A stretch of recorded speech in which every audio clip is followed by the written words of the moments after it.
The EOS M5 is the enthusiast mirrorless camera, packed full of technology to help you capture that perfect shot. In an earlier video, I shared with you some of the basic features of the camera, and in this video, I'm going to talk you through some of the more advanced features to help you do more with your camera. So let's get started. So what is AV mode? AV mode controls our aperture, which in effect controls our depth of field. So in this setup, I'm selecting a small aperture number. I've chosen f5. It's going to give me a shallow depth of field, so my foreground is nice and sharp and the background is blurry. This would be perfect for portraits. Now, if I want everything in the scene nice and sharp, I need to select a higher f number. So I'm going to go for f22, which is going to close down the aperture and give me nice sharp depth of field from the foreground right through to the background.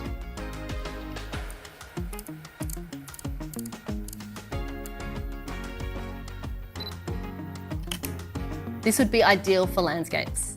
Okay, now we know what AV mode is, let's jump into TV mode. TV mode controls our shutter speed, so we can choose a slow shutter speed, which will allow more movement in the shot, or we can select a fast shutter speed to really freeze that action. The first demonstration I'm going to do is with a slow shutter speed. So I've set my camera onto TV mode, and I'm going to change it down to 1/10 of a second. When we introduce a little bit of movement, at that slower shutter speed of 1/10 of a second, you'll notice that the camera captures that motion. Now, if I want to do the opposite of it and freeze that motion, I'm going to need to select a much faster shutter speed. So now I'm going to move the camera for 1/10 of a second up to 1/800th of a second.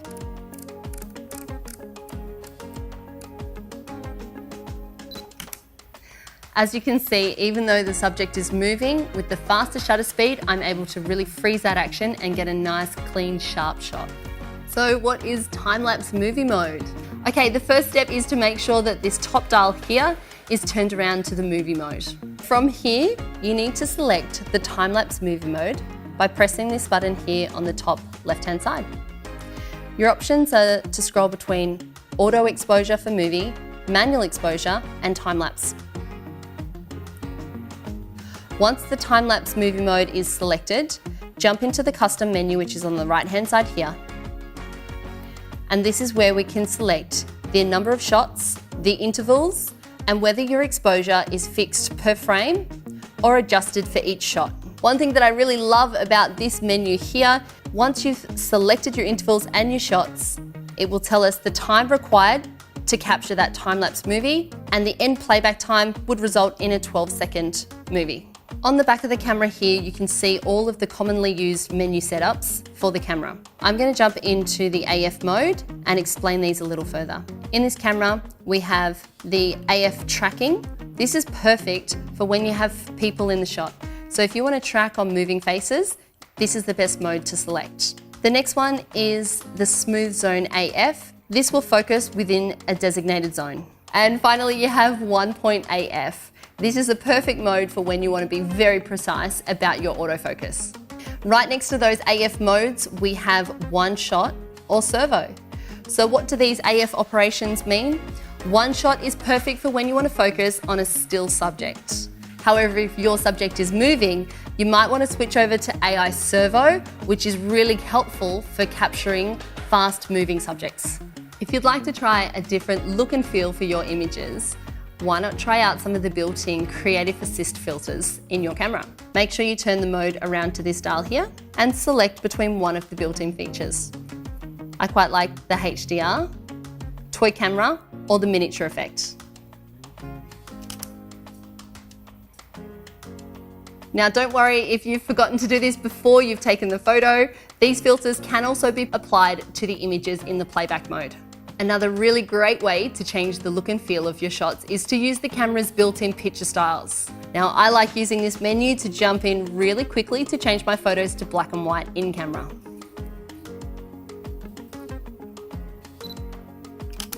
If you want your black and white images to appear a little punchier out of camera, why not customize your picture styles within the Info Detail Set button? When you have the picture styles activated on the back of the screen, just press this info button here and you can jump in and customize the sharpness, contrast, filter effects as well, all within this menu here. If you'd like to customize some of the buttons and dials that I've shown you here today, you can do so. You can do quite a lot within the custom controls. Simply press this button on the back of the screen and you'll be able to see which buttons you can assign for a new feature. For example, AF touch and drag button at the front of the camera. I can reassign that to be a variety of different features. Could be manual focus, burst mode, picture styles, white balance. You have quite a few options that you can reassign these buttons to. Okay, if you've got a little excited and changed the buttons on the camera and you think you've gone past a point of no return, don't worry, we can reset the camera back to the default settings. To do so, simply jump into the yellow menu and go down to Reset Camera. Once you've done a basic reset, the camera will be back to its default settings. I hope this video has helped you get to know your EOS M5 a little bit better. So get out there and take some shots.